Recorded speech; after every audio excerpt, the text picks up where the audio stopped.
This is Keith from Every Time I Die, author of Watch and Scale, both out on Rarebird Books. Just want to let you know you're listening to Buffalo, New York's own Classical Ideas podcast.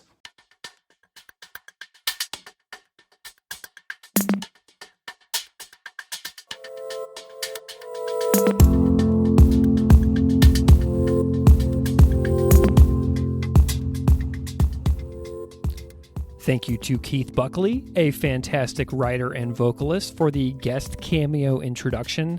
Hello, Keith. I am so excited for the new Every Time I Die record. Stay safe and hang in there, my friend. This is Greg Soden. Welcome to Classical Ideas. So, folks, we are in a very challenging time right now and will be for the foreseeable future. A global pandemic is upending the way we are living in the world right now. I personally feel alarmed, anxious, in pain, uncertain, and it's likely you feel that way too. I prefer to be honest about how I feel right now, and I want to talk about it.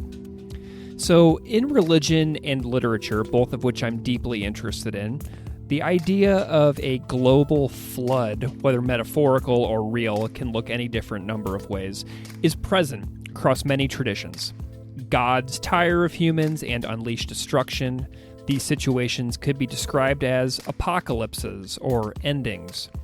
Apocalypses are engaging stories. Some people out there want actual apocalypses to occur. These apocalypse folks spend vast amounts of money and time preparing, praying, wishing for the end. I spoke to an anonymous guest on episode 26 about the excitement apocalyptic groups feel when discussing the end and how challenging it can be to extricate oneself from such an environment. So, this has been on my mind lately.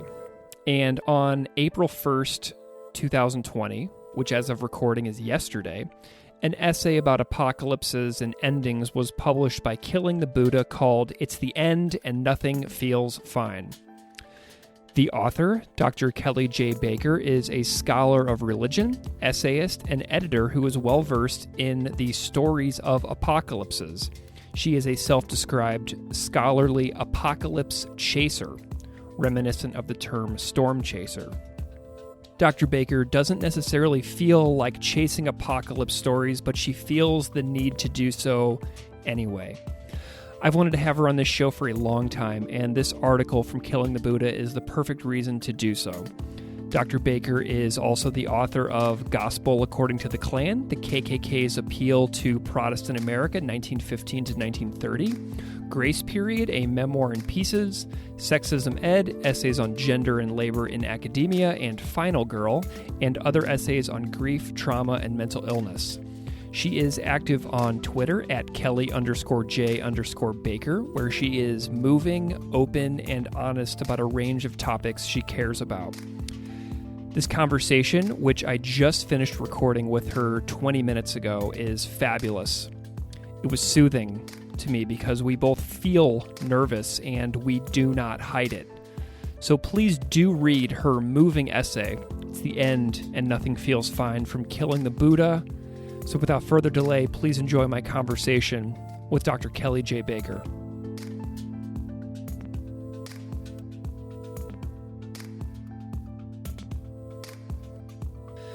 Dr. Kelly Baker, welcome to Classical Ideas. Thank you so much for having me. Well, it is a delight to have you here. If you could spend a moment and introduce yourself however you see fit, that would be great. Oh man, I hate bios. I'm so sorry. No, it's okay. So I am primarily an editor and writer. I am the editor of Women in Higher Education and the National Teaching and Learning Forum, both higher ed publications. I'm also the author of a few different books, but largely my interests revolve around a couple of different things: apocalypses, white supremacy in the U.S., sexism, mental illness, and more on things about parenting, but not quite as frequently as the other topics. Excellent. And I know that you also are a religious studies PhD, Oh correct? gosh, yeah, I probably should have led with that. Religious Totally fine. Studies PhD in American Religions. Awesome. Well, I've wanted to have you on the show forever and ever. I've followed you on Twitter for like forever now, and I love it. But there are so many things that we could discuss. Like, you are a very public facing scholar within religious studies, and you mentioned your books, Gospel According to the Klan, which you've discussed on many different podcasts. And I think that your book is still taught in tons of different higher education classrooms around the country, which is awesome. I'm always seeing mutual friends of ours talking about it and how they're teaching it and getting great feedback on it from their students, which is super cool. And then there's Grace Period, Sexism Ed, Final Girl. And the thing that I want to talk to you about today, though, is your interest in apocalypses. And I know that I think I heard you recently talking about zombie apocalypses on NPR, right? Yes, on Awesome. Throughline. Yeah. That was so cool because I was just like driving down the street and all of a sudden I heard, oh, this is Dr. Kelly Baker. And I was like, oh, cool. That was so exciting for me. So I know that you're working your way toward a collection of essays about ending stories and apocalypses. How did you come to be interested in endings and apocalypses in the first place?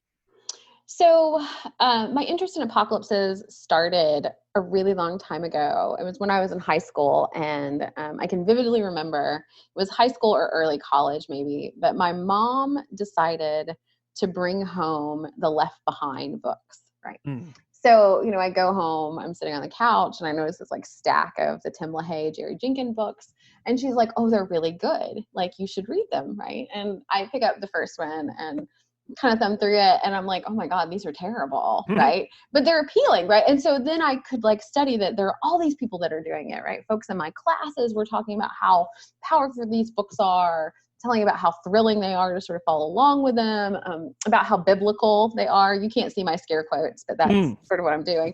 And I became really fascinated then by why people, first of all, would read books which the prose was so bad, like it kind of hurts, but also that they were so fascinated by this idea of the rapture, right? That the righteous will somehow ascend and then everybody else gets punished and left behind in these terrible moments, right? Yeah.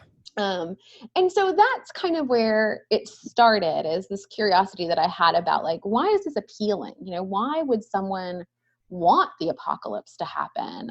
I sure didn't want the world to end, but there was this kind of community of folks in these evangelical circles that wanted this. And the more I kind of followed that thread, the more I realized that there were lots of other groups of people that wanted the world to end too. Americans, both past and present, that kind of yearned for this end of the world. And ever since then, I've been kind of following along with this to try to just understand why it appeals and why you want this, and what apocalypses kind of do for us, right? Like what imagining an apocalypse actually does for a person, or preparing, or those sorts of things. So it's an early interest that more and more I find myself writing about and thinking about in different ways. Gotcha. Do you know the etymology of the word apocalypse?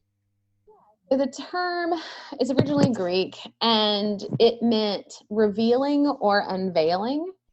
So that the original meaning was pretty much just to kind of reveal something about the world, right? To unveil something that we hadn't noticed previously.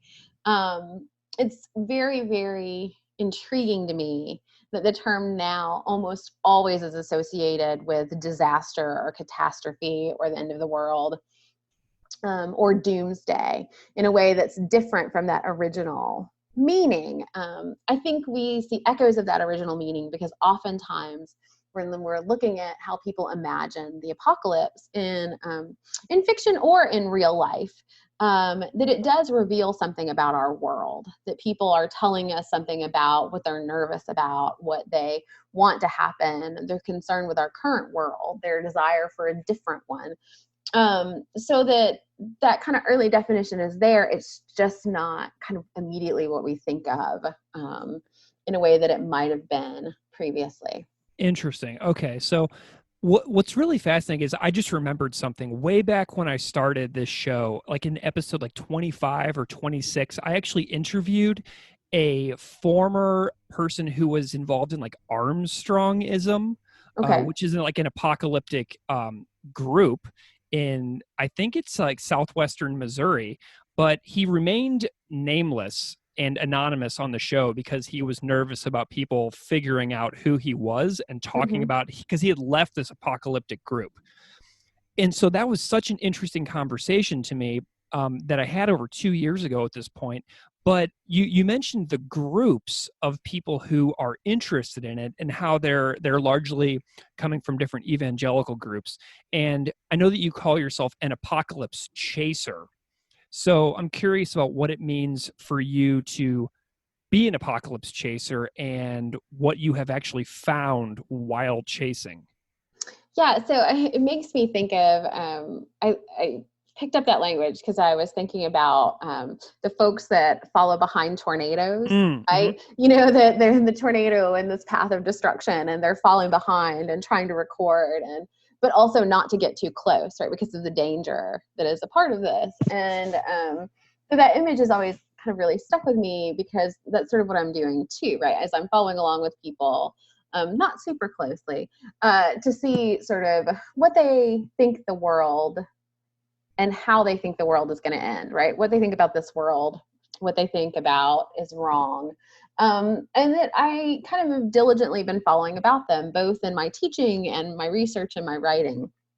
And it does feel a bit like chasing. Like I feel like there's a franticness to this, and how I look through this and think about these ideas that this has never been kind of a distanced project for me, right? It's always kind of felt sort of personal, because I have this deep ethical concern about folks that think we have to burn the world to the ground for Mm. them to get what they want. Yeah. Like, um, Go what ahead. people are you finding any people? Like, can you tell me about some of the folks that you've found? Are they Sure. particular like religious groups? Are they preppers with no religious ideology? Like, who are these people? Yeah, so there were evangelical students in my high school and in college who were doing Bible study along with Left Behind, right? Wow. um, that this worked together, or they had reading groups. There are a lot of these groups that are sort of white supremacist militia groups who aren't necessarily religious, that can be though, Mm-hmm. that are kind of stockpiling and preparing for some sort of end, or that are actually hoping that there's some sort of racial holy war that happens, which is kind of disturbing when you think about Mm. how many guns they have in an arsenal.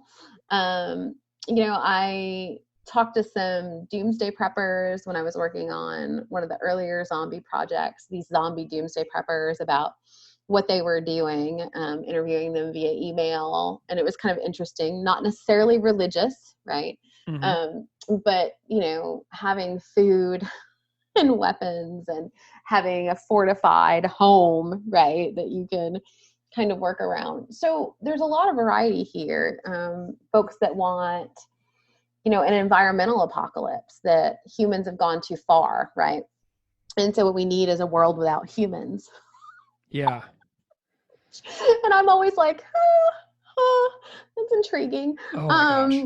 And so you find this kind of variety, folks that are hoping that aliens are going to come, handle this for us since we can't handle ourselves, right? That humans are a problem. And so the piece that's so interesting to me about all of these groups is this assumption that the world we have right now is terrible, right? Or it's broken, or it's irredeemable. And so we need something big to happen, right? If we want social change, there's a Mm. sort of fatalism in this that really disturbs me, about like, well, I'm not sure we can change anything right now. Like that our Yeah. actions maybe don't matter, but what we need is some sort of supernatural action for things to Gotcha. become the way I want it to be. So, like, whenever I'm hearing you talk about this, like, what I'm doing is I'm picturing you, like, covering your eyes with both hands and then cracking your fingers with over one of your eyes. You know what I mean? No, it's totally accurate, right? It's like my kids who get scared, right? Where they're watching, like, when, not that they're watching a lot of scary movies, right? But something happens that startles them. And it's like, oh, I'm going to cover my eyes, but I'm also going to keep my fingers outstretched a Yep. little so I can peek and see what happens. And yeah, I feel like that's a lot of what I do, is that I really don't want to look at it at the same time that I'm like, man, I really should be paying attention to this and looking at it in some sort of way. But it is this funny thing where periodically I go to my partner and I'm like, let me tell you about what I read today, right? Or what I discovered, where I have to share, Yeah. share that horror or trauma with him in some sort of way. But it is like, it's like, this is scary stuff that oftentimes folks want to undermine or claim is just, people on the fringes of American society, and we shouldn't pay attention to this, right? But that apocalyptic rhetoric that comes from these groups has a lot of power, and definitely appears in civic culture, and politicians use it and these sorts of things. So that I really don't want to pay attention to it. At the same time, I think that I feel like I have an ethical obligation to say stuff about this or write about it and kind of point out that this is more weighty and more pressing maybe than we think it is. So you are extremely personal and honest in your writing, in your other writing, and on Twitter as well. And I know that you've mentioned and discussed your struggles with anxiety over the years, like in very public forums. How do you keep this kind of work from like driving you off a precipice? Oh no, it's a good question. I don't know like how I manage. I think it involves a lot of outside time and like blowing bubbles with my kids. And so I think one of the ways that I do this is that I try to have clear boundaries about these types of projects that I'm working on, right? That work time is work time and other time is other time, family time, right? Time to myself, these sorts of things. But it's tough, right? Like this stuff is overwhelming. Much like my research on white supremacists, there's only so much of that you can do in a day. Yeah. Before you're like, well, humans are trash. We're all done here, right? Like shut it down, Liz Lemon style. And so I try to balance that, and I've gotten better. But it is, I mean, I think it is really, really hard. And I think also for someone like me who does have anxiety, who tends to catastrophize anyway, right? That's how my brain works. That like there's a way in which I understand apocalypses and they make sense to me, right? Like you're projecting this terrible event and then you're preparing for it. Yeah, okay, like that makes sense, And so I think in some ways that helps me do this analysis and balances me in a way that maybe it wouldn't if I didn't have that insight. But yeah, I mean, it is like limited contact is definitely key here. Yeah. Well, so you have a piece that was just published yesterday by Killing the Buddha on April Fool's Day called It's the End and Nothing Feels Fine, which is a fantastic play on the REM song, by the way. Thank you. So Dr. Elise Morgenstein first, Dr. Liz Bucar, who are, I guess, mutual friends of ours, they wrote on Twitter that if I read nothing else yesterday, I should read that piece. And, I felt your anxiousness about our current situation, like through my phone and desktop with this current COVID-19 crisis. And then this article sort of landed in my lap yesterday.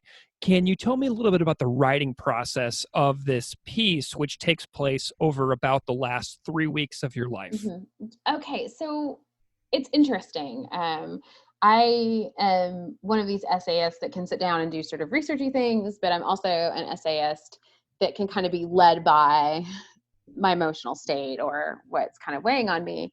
And pretty much as soon as we kind of had glimmers of COVID-19, I was thinking about what it meant to be a scholar who studies apocalypses in this moment that increasingly feels apocalyptic, right? And how strange it is because, like there aren't a lot of us that do this professionally, right? Like this is not something that most people are doing, I don't think.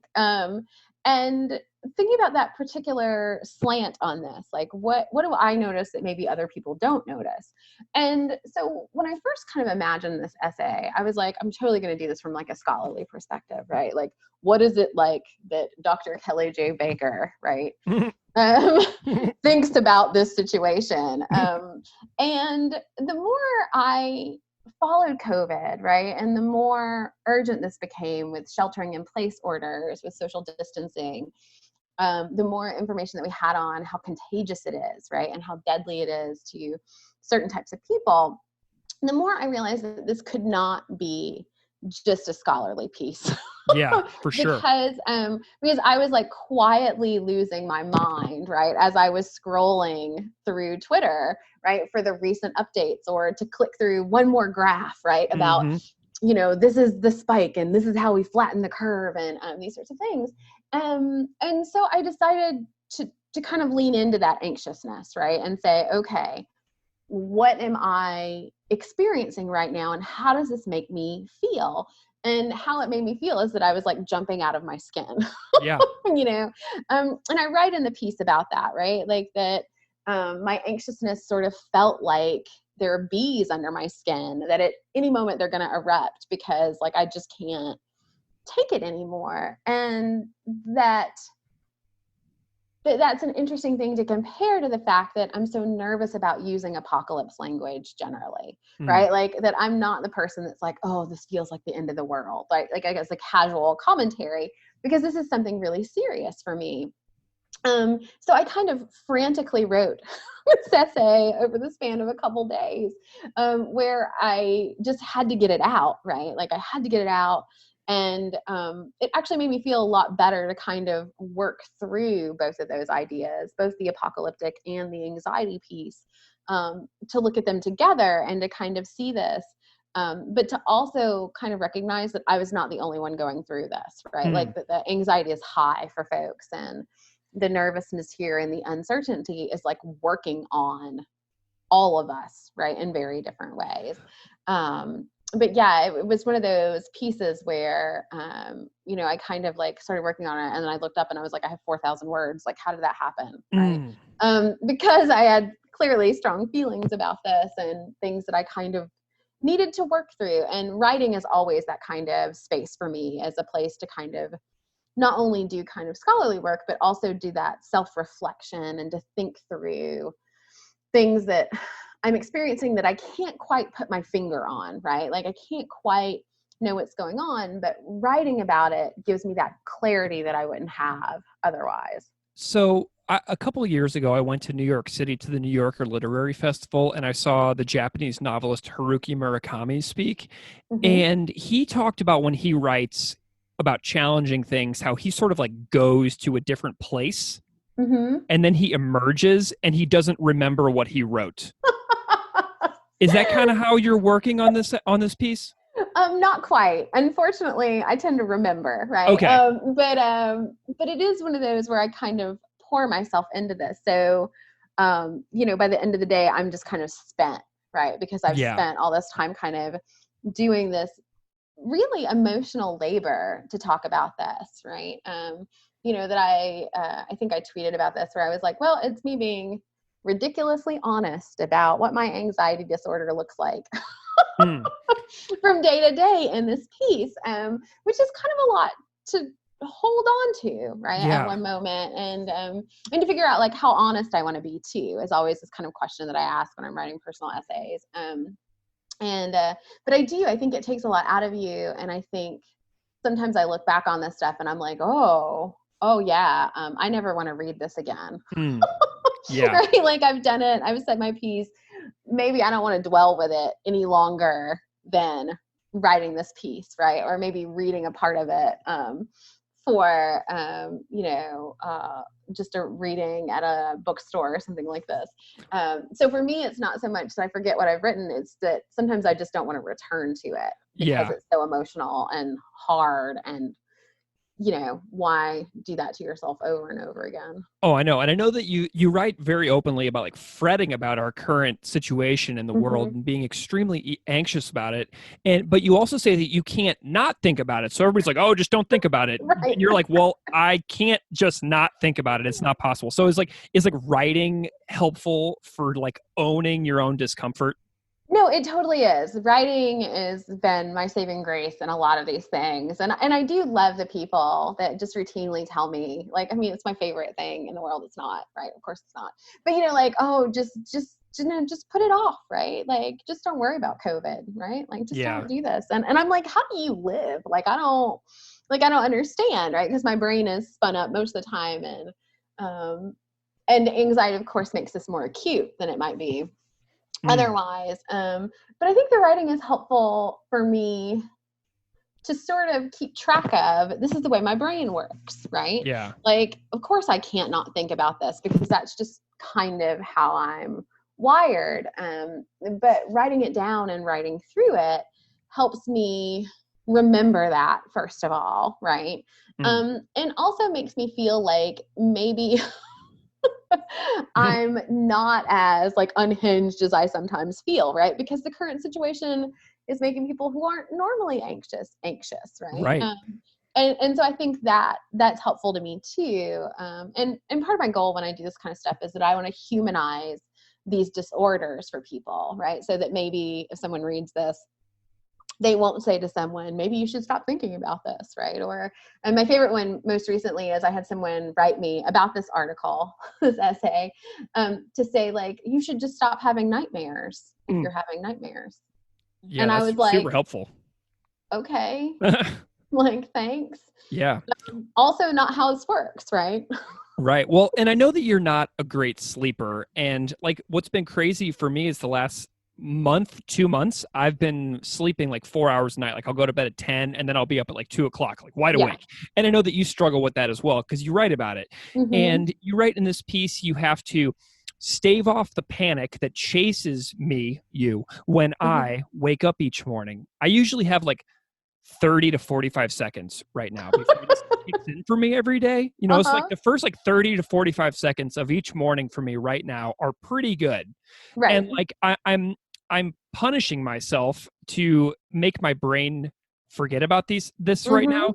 Like the other day I ran 15 miles and my brain was so exhausted that I sat there and watched Brooklyn Nine-Nine on Hulu for like 4 straight hours because that's all I was capable of doing. It was like 3 glorious hours where I forgot about all of this. Right. Are you able to rest? How are you escaping?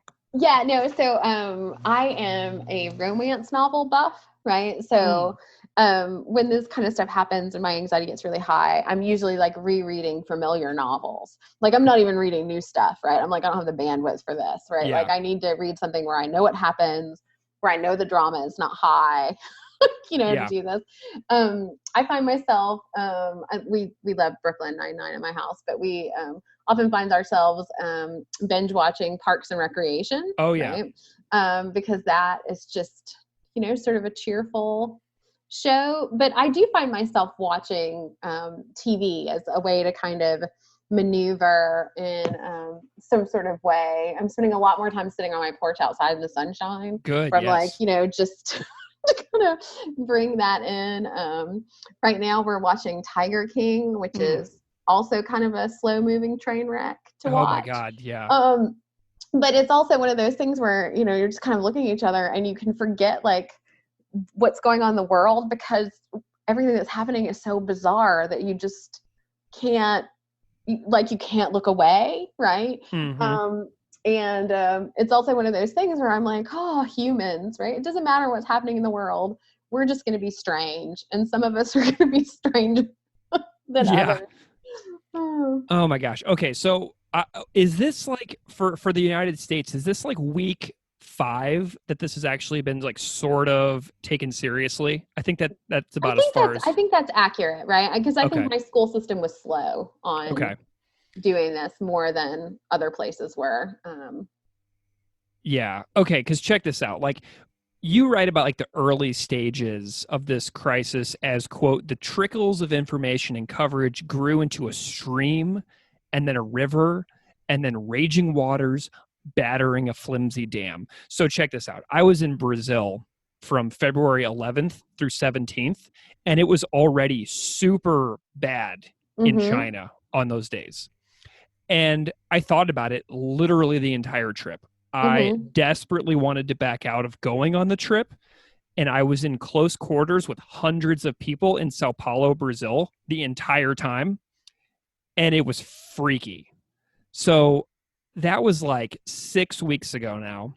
How early, and I was concerned then. I almost bailed on the whole thing. How early were you concerned? So it took me a little bit longer to be concerned. And so it wasn't, so it's more like the end of February, right? Where I was like, oh, right. I should have been paying attention to this.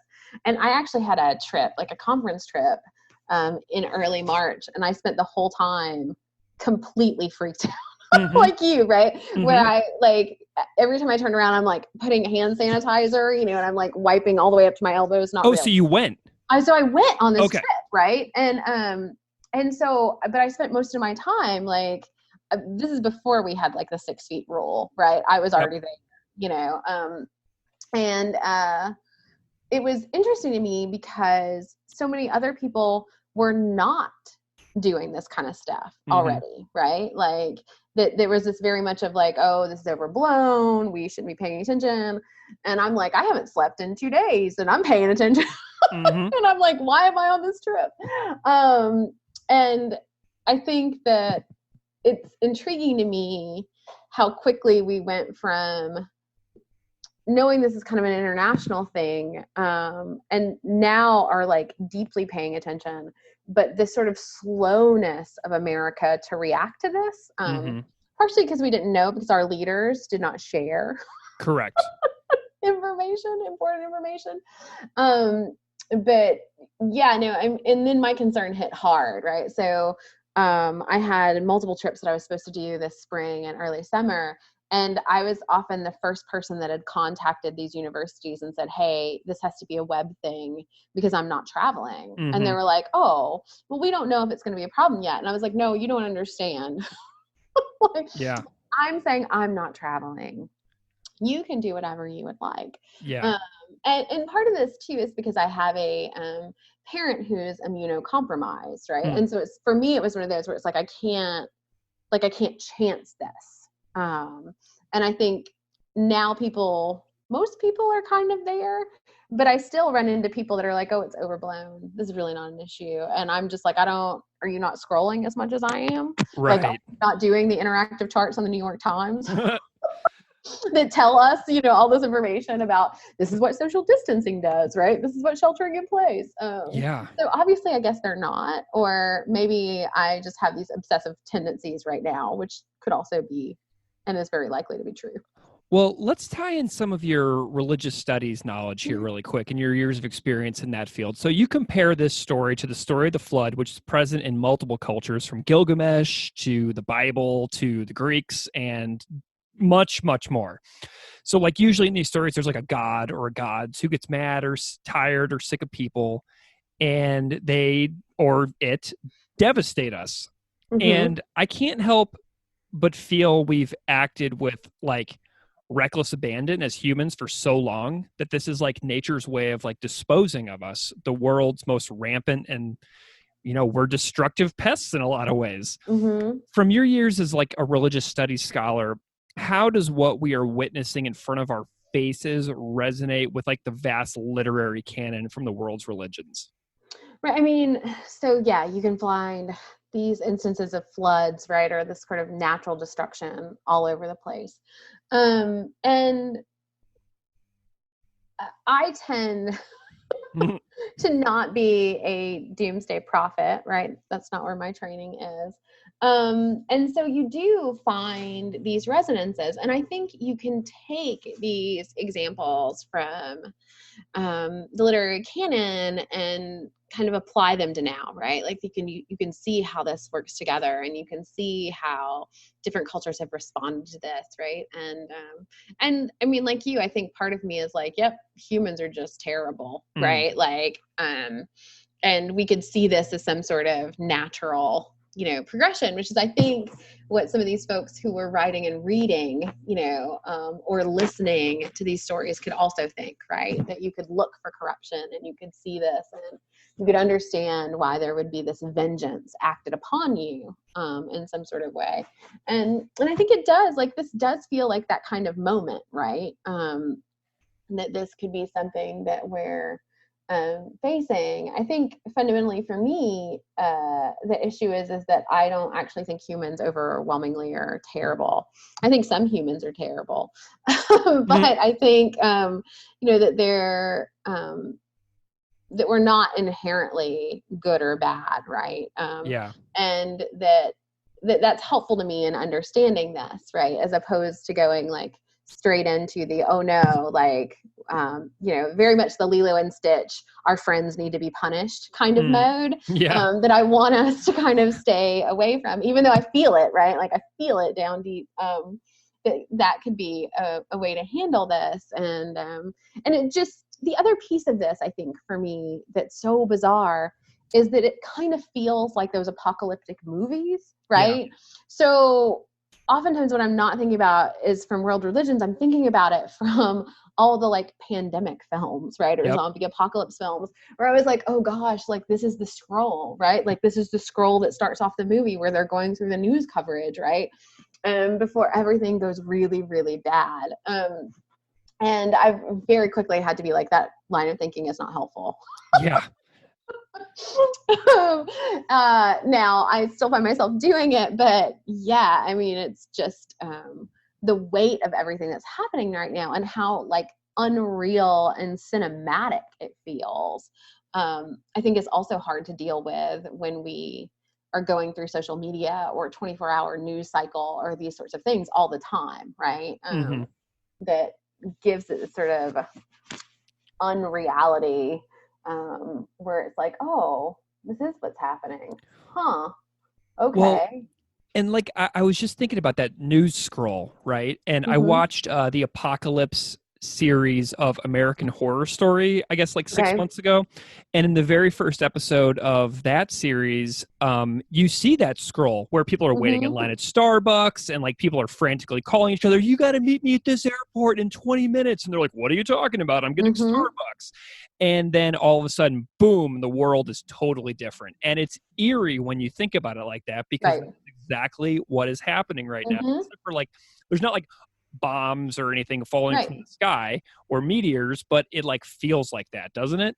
Yeah, no, and it just feels like everything is urgent and pressing all the time, right? Yeah. So a trip to the grocery store is no longer just a trip to the grocery store. I haven't gone in days. Right? It's that this is a chance where you get infected, right?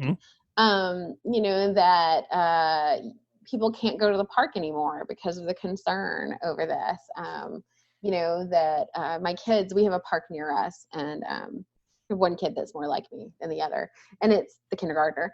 And, we're at the park, and this park is not remarkably populated. We're sort of in a rural place. But my partner and my other child were way ahead of us, and this jogger goes to like pass them, right? And my little one, for like 50 feet away, screams, 6 feet away, 6 feet away, right? Like instantly, something that would have not even like registered for him, I don't think, 5 weeks ago, now is very clearly this is what we have to do, so that everything feels more fraught and I think dangerous than it did previously.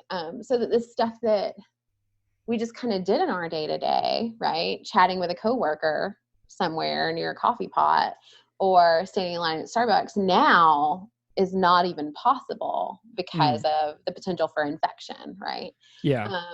And so I think that is part of what makes it so hard too, is it's like, oh, all of this like mundane stuff that you just do every day now can be really dangerous to you. And that's kind of hard for your brain to hold on to all the time. Yeah. I think without freaking out. you know how like, so you say that like, instead of like staying like super positive, you're sort of like veering apocalyptic. I am. I'm trying not to, but yeah.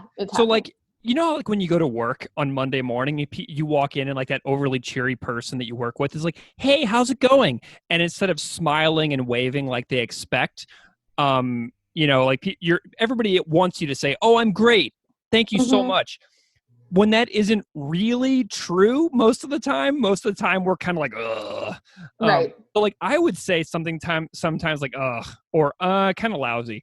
Right. And because my thought is always like, if somebody asks me how I am, why should I lie about it?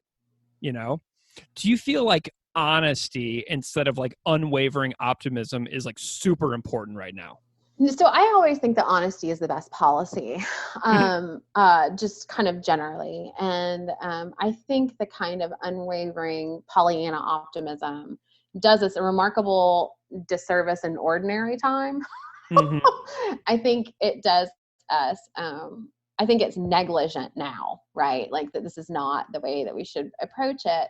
That we should be real honest about the situation we're in. That doesn't mean we can't be hopeful that it's going to turn out better, right, than projections are. But I don't think we can be optimistic that everything's going to work out and go back to the way it was, right? Like I don't think that that is fair. Um, and I think that there's some people that really need to hold on to it that way, right? Like Mhm. this is a bump in the road. Things are going to be back to normal. Right. And I think that that's just not true, right? It's not true. This moment has revealed a lot about who we consider essential and non-essential, about how our society works.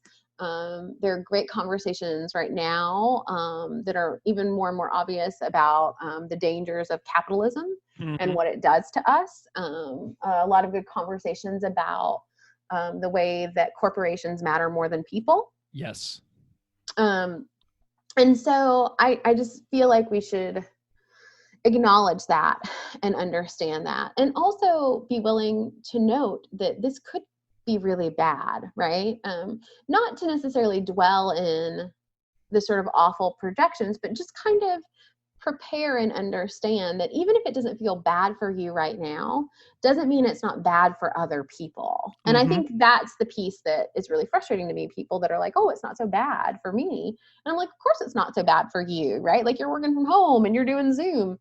I'm like, you're not the Walmart employee rushing to prepare grocery delivery day in and day out when you are being slammed, right? That Yeah. also makes you susceptible to the virus because you're still in contact with people, right? Yeah. And so I think we have to be real cautious about this and very thoughtful of the fact that this is harder on a lot of other people and that we need to really think that through. Yeah. And to really think through that if grocery store clerks are essential right now, then we definitely should be paying them for Yeah. their essentialness, right? Yep. And treating them better and guaranteeing that they're also safe. Well, and like a tremendous amount of people who are currently working every day as normal are the people that a lot of people in this country don't think should be making $15 an hour. Right, which makes me bananas. Absolutely. Where it's like at least $15, At right? least. At least. Yeah. And so, yeah, I mean, so it is the kind of conversations that we're having around this now, I think are part of a silver lining, right? That maybe it's terrible that it took a pandemic, right, Mm. for us to have these kinds of conversations. But I do think something good could come out of that, right? To rethink minimum wage or rethink how we categorize people by the employment that they have, right? Or what we actually need to keep our society running Hmm. versus what we think we need, Well, right? and health insurance. You know, I used to live Mhm. in the UK and I used to live in Canada, so I know what it's like to have health insurance in other countries. And like I also saw a lot of reports recently of like somebody who got sick with COVID-19 who was treated and who was discharged and then they got a bill for like $35,000. Right, because clearly they can pay that, and that, I mean, it's ridiculous, right? Absolutely. And we were already, I mean, and this is the thing, right? Is that we were already, people were doing um all of these like fundraisers online for people who didn't have insurance for like the normal health catastrophes, Yeah. right, that folks face. And so in the face of this, when it's so many people, right, and the expense, like, of course someone's not going to be able to pay for that, right? Yeah. And just the kind of the sort of capitalism embedded in that, right? Like, that we know we saved your life, but also Profit time. profit time off of this. And so the kind of ridiculousness of that, I think, really kind of wears on me. And we're having these conversations about healthcare, but it is abundantly clear to me that most of the leadership in our current administration is not taking this issue seriously, right? That healthcare is not something they're paying attention to. When the president can talk about how, like, it could be a win if only 100 to 200,000 people die from this. Yeah. And 3 weeks ago, he was saying, we only have like 15 people. We got it under control. We got a lid on it. Yeah, I love the jump from 15 to like 200,000, right? Yeah. Where it's like, you can't blame me if it's 200,000. And it's like, sure, we can blame you. Right? Well, and then I was also, I also follow a lot of folks online from a vast variety of ideologies. And I remember the presidential candidate, Joe Walsh, who was running against Donald Trump for the Republican nomination, posted on Twitter saying that healthcare is not a human right. And now we have a pandemic. And I'm just like thinking like, wow, we are so broken in so many ways if we don't think that a person, just because of how much money they make or what they do for a living, shouldn't be able to go to the doctor is just beyond me. No, I mean, and it's one of those where both my partner and I have at a variety of times been contractors, right, or gig employees where you don't have health insurance. And it doesn't take long before you're forking out a lot of money for things that are pretty minor, right? Like tubes in the ears of a toddler, where they're like, oh, before we can do this, you need to hand us $5,000. Yeah, bankrupt. Boom. Right? Over. Like here, as if that's something that I could just like, oh yeah, hold on, I'll grab it out of my purse, right? Yeah. And so it does show that brokenness. And I think it also really shows us how much humans don't matter in certain political ideologies, right? That human life could be understood as numbers, right? As a profit and loss statement here, right? It was only 100,000. And it's like, no, that should not ever be our goal, right? Our goal should be as few people as possible because we've done the most we can and guaranteed that people have access to healthcare and these sorts of things. But that's not necessarily what's happening, right?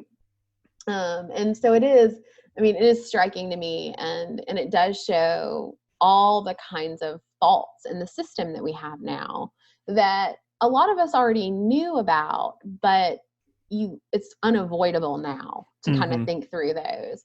And I think if I were an unwavering optimist, I would be like, oh, things are going to change and they'll be better. I mean, I can hope maybe, right, that the system changes in some sort of way and that moving through this pandemic will change the way people think about this kind of stuff. But I think folks who think that human lives can be reduced to statistics and numbers so that we can actually win in this scenario, their minds aren't going to be changed. Right. Well, you remember that article that came out a few years ago I think it was on Huffington Post, and I think the title was something along the lines of, I don't know how to teach you to care about other people. Right. Do you remember that? Yes.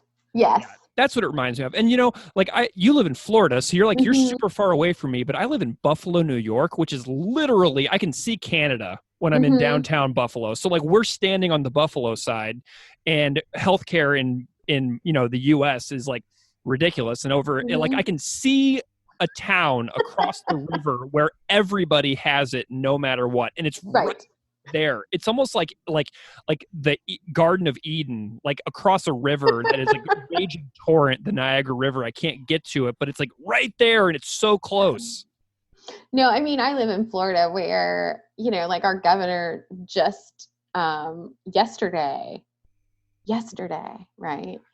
April 1st, decided that we should probably be staying at home. Yeah.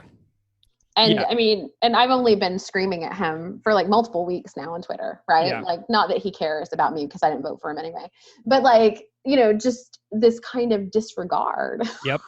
Well, and your tweets Yeah. about the beaches in Florida during spring break were epic. I was like, oh God, Kelly Baker is rocking it on Twitter today. Oh man. I mean, it's one of those things where I was telling one of my sisters, I said, I try really hard to be a good person in this world and not to hate people, right? Like, I feel like that's not the energy that I want to be a part of, right? Yeah. I'm like, but our governor and spring breakers are testing my resolve here. Yeah. Because like you would read interviews with spring breakers who are like, like, I might get it, but like, I don't care. I'm here to have fun. And it's just that utter disregard for other people where it's like, so maybe don't think about yourself here. Yeah. Like, maybe think about the fact that you're going to travel through multiple states to get back to where you are. And you don't know who you're dealing with who's immune compromised. You don't know who you're dealing with who has conditions that are going to make this more susceptible to this, right? Are you going to deal with your grandparents, right? Like, there are all these sorts of pieces of this, but that like individual concern there, right? It only matters that I'm having fun. Yeah. Well, and there's the video of that guy who looked like he got punched in the face. Said, "If I get corona, I get corona."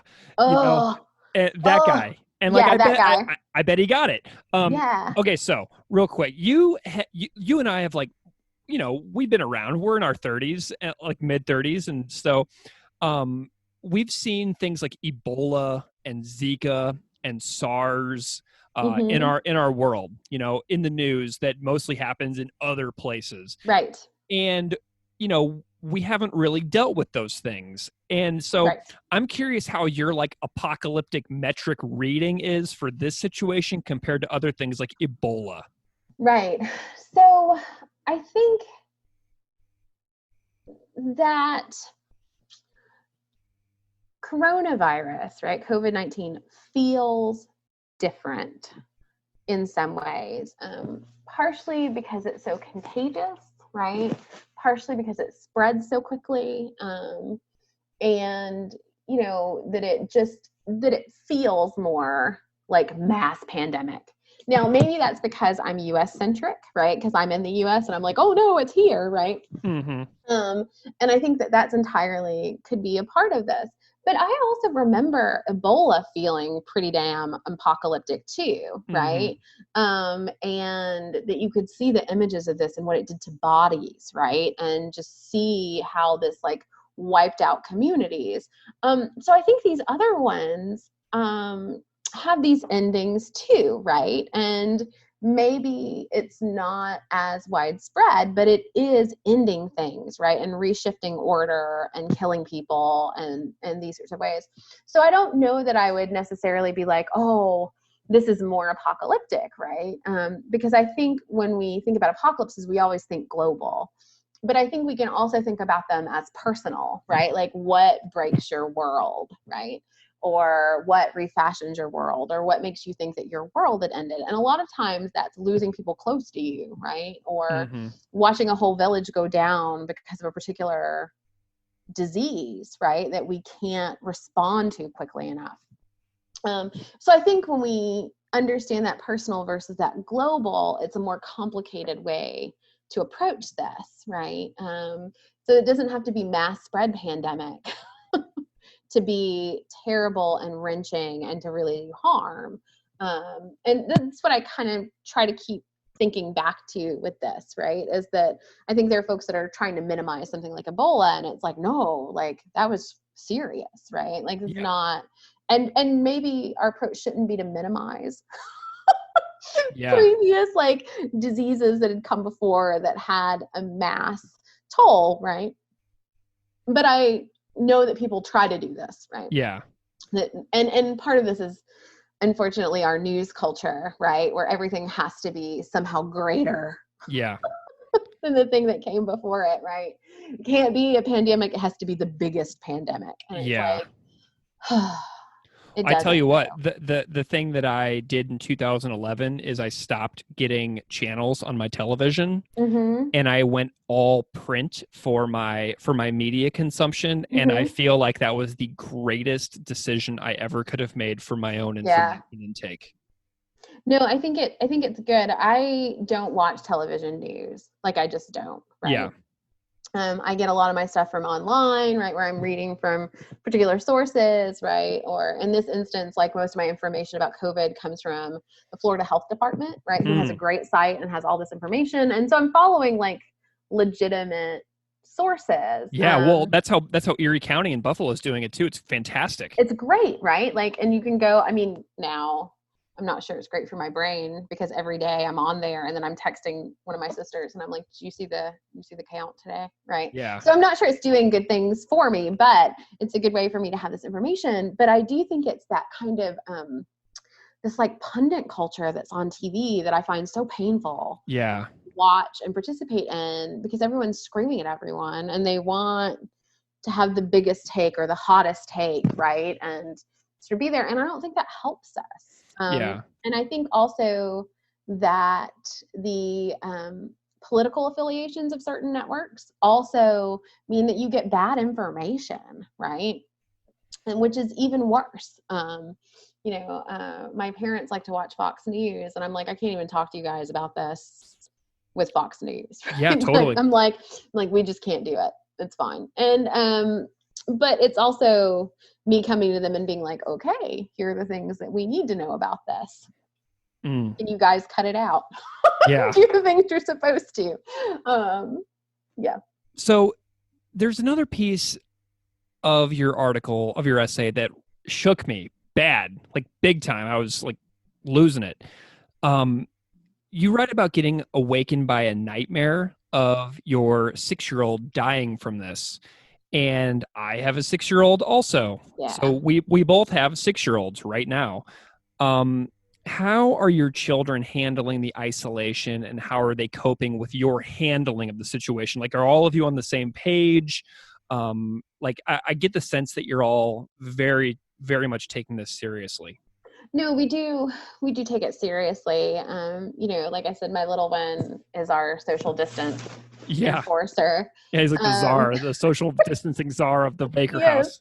yes. And I mean, early on, they kind of laughed at me about the hand washing and the hand sanitizer and this sort of thing, but they took it seriously, right? Mhm. Like, so, and now they like check us where they're like, did you wash your hands? And I'm like, yeah, I did. Like, I'm like the hand washing queen right now, right? Anytime I think about it, I'm washing my hands. Yeah. So, and so they are taking it pretty seriously. At the same time, that there's something nice about being a kid and that you're kind of unaware of the larger implications, right? So that they can do the kind of nuts and bolts, wash your hands, try not to touch your face, right? Do social distance, find activities at home to do, this sort of thing. So mostly they're handling it okay, though they are also remarkably observant, right? Mm. And so when I get news about things, they're like, what is it today? And I'm like, no, just no. And so I think that's kind of interesting. I think it's harder on them that they're stuck with me and my partner all the time because we're not near as fun as other 11 or 6-year-olds. Yeah, right? for real. I get that 100%. Yeah, and my 11-year-old who is more extroverted told me the other day, remarkably dramatically, because we're like headed towards tween, like, I can't live like this with just you guys. And I'm like, okay, all right, cool. That's totally fair. It's totally fair. Like, I completely understand, right? And so, but it is the kind of the piece of this. And I think also it's the uncertainty about how long this is going to last that's working on them harder, right? Like, and it doesn't help that our state is doing this like piece by piece. So it's like, oh, well, school will be out until this date. And then it gets to almost that date. And they're like, oh, no, just kidding. Now it's going to last even longer, right? And then we're going to get to that date. Yeah. And then they're going to do this, right? And so I think they imagine that this is helping us somehow by not being like, oh, by the way, school is out, right? Yeah. They're going to cancel it for the whole year. They totally are. But I think they assume that maybe by giving it to us like piece by piece, we're not going to lose our minds. And I'm like, no, it doesn't matter, right? Like this is not a great situation no matter what. And I would like to have all the information instead of this like tag along game, right, that we're doing now. So they're handling it. I think it's just kind of hard to understand the scale of something like this, right? And to also not make them terrified, but make them aware, right? Like, so you don't want to be like, oh, this is really, really bad, right? And like put that on their shoulders at the same time that they have to take it somewhat seriously. You know, more as them being vectors, right? Than them being the ones who are going to suffer the most from it. So, and earlier you mentioned that you've been interviewing groups over the years who want apocalypses to happen, who like are just waiting for it and are preparing for it. And it's so creepy. But you write in the article, I wonder about all those people who wished for an apocalypse. Do they still want one now? Are you like covertly keeping tabs on folks who have expressed that they want it in the past? Not so much, though I have been following these interesting pieces on doomsday preppers and who are like, oh no, we've got this, right? Like this might be different than what we imagined, but we're totally prepared for it anyway. And I kind of want to shake them. Yeah. Because it's sort of this like very blasé approach to it, right? Where it's like, well, we prepared for one. You know, we're prepared for all of them. And I'm like, are you? Like, you know, I don't think preparing for zombies means you're prepared for a pandemic. I mean, maybe I'm wrong, but those feel like different things. So I haven't necessarily, I've kind of been peeking in some way or another. I'm not sure how well I would handle it if I see people that are actually like, yes, this is what we wanted, right? Like that might be the straw for me. Yeah. In some sort of way, because I'm just not sure. Like you're getting a bat and getting in the car. Oh, no. I mean, it would just be over, right? Oh, Where I God. think I would just be like, what is happening here? And, you know, and there are like folks who have said these really terrible things, right? About like, oh, the reason we have this is because of this, right? Or that really understand it as some kind of punishment. And I just can't even engage with folks that want to approach it this way, right? Like I can't do it. Because it's so inhumane, right? To at this moment be like, oh, by the way, you know, all of you are getting punished because of this thing. And that's not helpful. No one needs that right now. And so, well, and like whenever I hear the latest death projections within the United States, which as of yesterday were 100,000 to 240,000, I fully expect that 240,000 is what they're expecting. Yes. So that when 240,000 people do die, they can say, oh, it was within our projection, 240,000, but it is on 100% on the absolute most extreme end of that projection. Yes. And that's what I expect. And that's what is just, I'm having a hard time with words here because I feel like this makes my brain just like shut down, right? Like anytime I hear those numbers or I hear people that are like, oh, but you know, like 240,000 people, that wouldn't be that bad. And I'm like, what is happening here? Right? Like, how do you sleep at night? If this is how you approach it, right? Or that you can make it this almost like a game, right? Like, well, we had these losses, but not all of the losses we could have had, right? So this means we win, right? And it's like, no, because 240,000 is 240,000 individuals, right? Who love people and who are loved by people and have impact and will be missed. And it's just so awful to take that human element out by just doing these kinds of numbers. And that's what's happening. Ugh.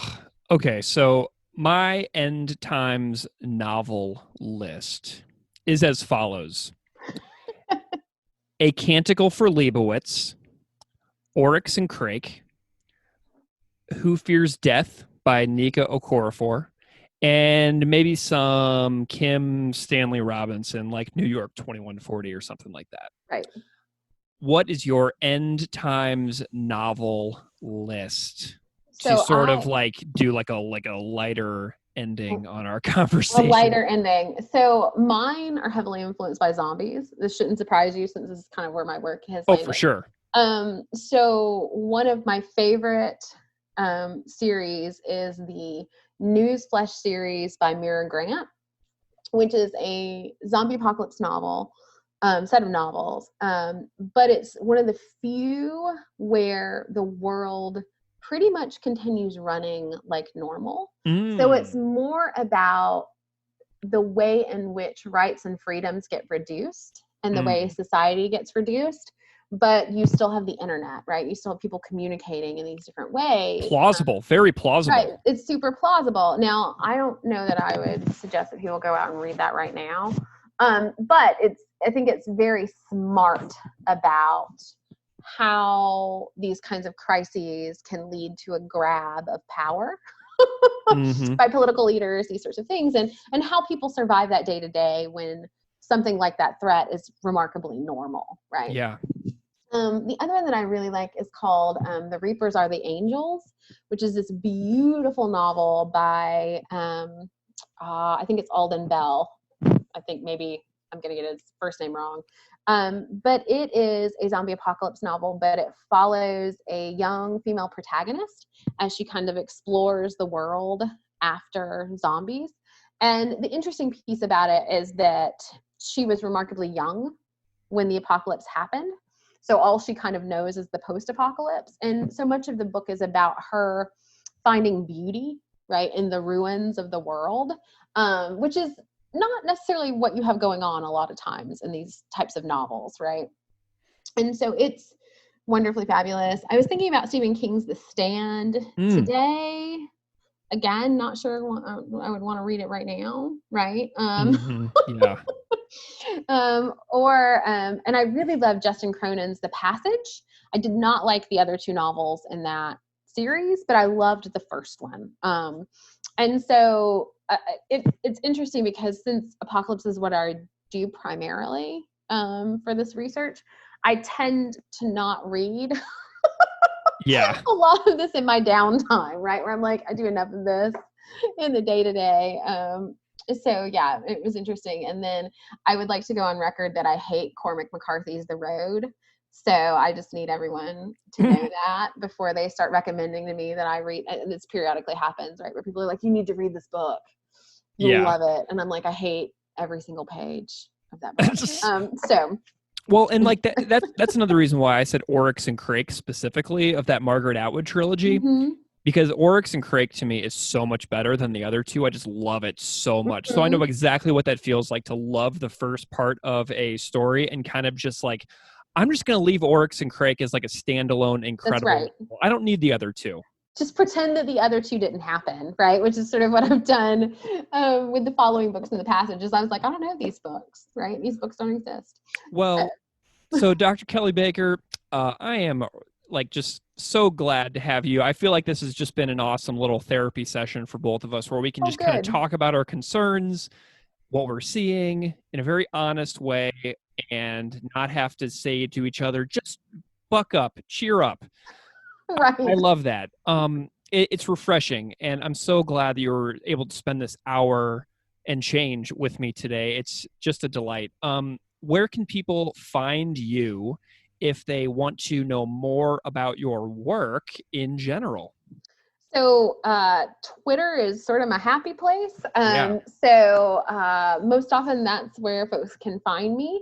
I'm pretty easy to find. If you just put in Kelly J. Baker, I usually pull up pretty quick. I also have a site, which is kellyjbaker.com. But as I'm like most people in which I'm not very good at updating it. So Twitter is probably the best place to find me and the place where I'm also the most interactive, right? Yeah. I have Facebook because I have Facebook, but I try to spend as little time on there as is humanly possible. Awesome. But yeah. Awesome. Well, Dr. Baker, thank you so much. This has been a real pleasure. I have appreciated this so much. Thank you again for having me.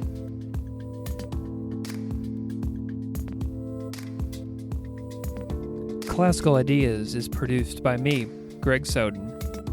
Music on Classical Ideas is composed and performed by Derek Strybeck.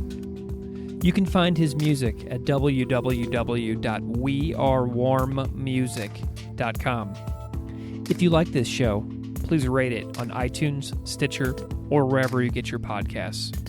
You can email me at classicalideas@outlook.com or find me on Patreon at patreon.com/classicalideaspodcast. Thanks so much for listening.